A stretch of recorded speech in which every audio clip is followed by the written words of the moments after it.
So recently I played the Final Fantasy 16 demo and found it to be very impressive. I personally loved it. I thought the game itself was super fun, and by the time it was over, the story had me hooked. However, I bring up the demo not to talk about the quality of the game itself, but actually talk about the quality of the demo itself. There may or may not be a video on Final Fantasy 16 later if I can ever get my hands on it, but it might be a while. In the meantime, I have a demo that I think, in terms of what a demo should and can accomplish, absolutely nailed it, and more developers and publishers should take note. More AAA developers and publishers, that is. The indie scene is a lot better about offering quality demos than anything in the mainstream. That's also not to say that all AAA developers are incapable of releasing good demos. I'm a bit biased, but I think Capcom does a great job giving you a chance to play a game before it actually releases, typically for free.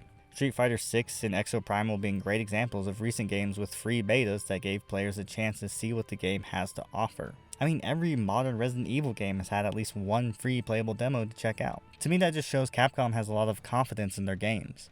And to their credit, they've kind of been killing it for a few years now. Exoprimal isn't going to be out for a while, but it would have to really suck to bring down the rest of Capcom's recent output. Even their biggest games that were probably going to sell really well anyway got the demo treatment, like Resident Evil 4. All this to say that when I'm trashing the industry about demos, it doesn't necessarily include each and every developer or publisher under the sun. There are obvious exceptions, but I'm not going to waste time naming each and every single one of them. Capcom is a big exception in my mind, and thanks to the Final Fantasy 16 demo, Square Enix is too. Well, at least in this very specific instance. The quality of games Square has been releasing has varied wildly for years, but even they have been consistently giving you a chance to play the game before they release. I mean, even Forspoken got a demo, and that's how I knew I definitely wasn't going to buy that game. It wasn't fun, but I got to find that out without paying a single cent. Final Fantasy 16's demo has personally raised the bar for me when it comes to what modern demos can be. It wasn't a 30-minute time demo where you just get a peek at the game, but rather it let you play the entire beginning segment, which ends up being around 2 to 2.5 hours worth of the game. That part of the demo focuses on letting you get a grip on the basic gameplay while also letting you sink into the story from the very beginning.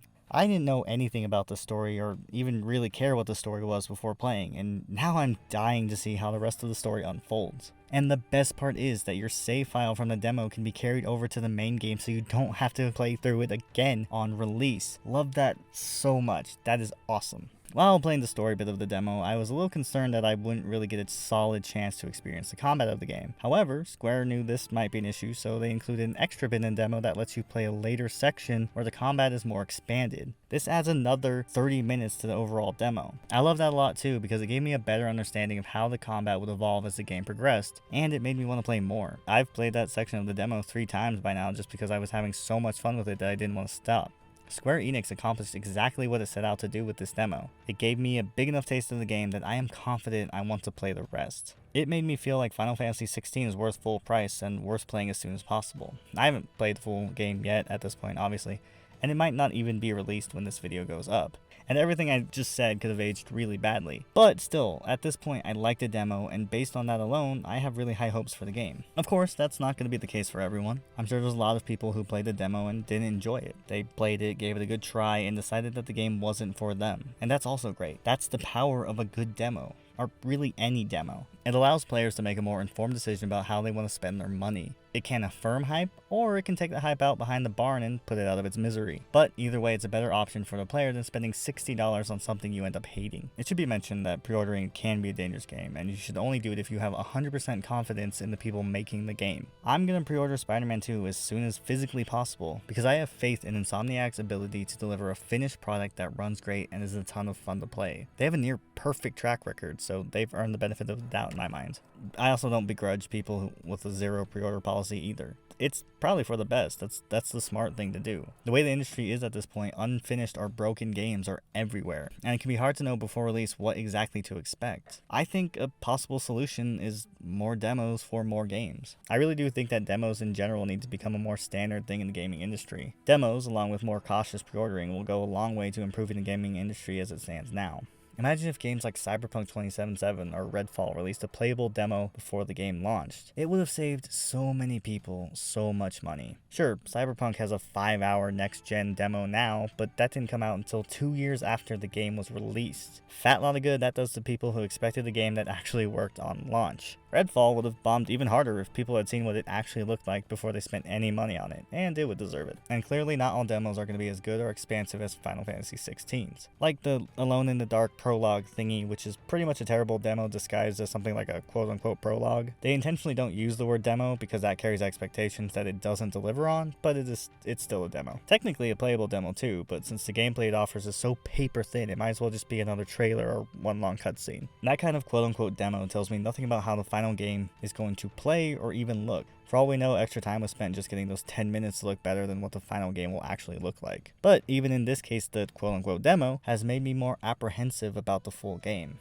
I was toying with the idea of pre-ordering it, it looked interesting, but after playing that prologue, it convinced me to wait for reviews before I spend any money on it. Hi, Max here. I just want to add that obviously companies that know they are releasing a subpar game aren't going to put out a demo. They want your money after all, and showing that the game is garbage before launch is going to turn people away. That should be a good thing, but those parts of the industry don't care about the consumer, only the profit they generate. There's nothing really be done about that, but it makes the ones who actually release demos or betas more worthy of having your attention. At the very least, they are giving you a chance to see what they are offering and make a decision based on that. Demos also provide players with a chance to voice concerns and feedback about the game without spending any money on it first. Whether or not the developers take the feedback to heart and implement changes for the better is really going to vary, but the good ones will. We need to expect more from the companies making these games, and to me, more demos or betas are just another step towards a better industry overall. Back on the PS3, it felt like every upcoming game got some kind of demo or something similar. I personally remember playing the Mass Effect 3 demo multiple times because I was so excited for the game. Digital gaming made demos easier than ever before to access, and it felt like they were everywhere.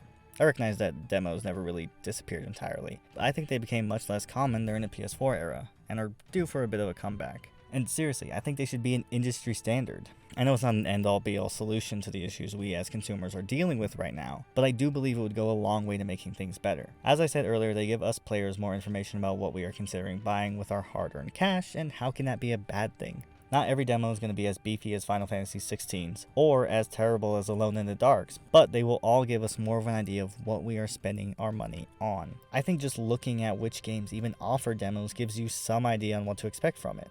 Look, at the end of the day, I don't know if this will truly help make anything better really, but hey, at least it's something. Well, thanks for watching the scramble mess of an idea that I hope turned out to be a decent video. Could probably dive a lot deeper into this topic, but honestly, I just wanted to put this out there, and I hope it opens up some discussion around the topic, and I'd love to see what other people's thoughts are, assuming, you got this far in the video. Don't forget to subscribe to the channel if you enjoyed this, and leave a like, it always helps. Thanks again, and I will see you in whatever I do next.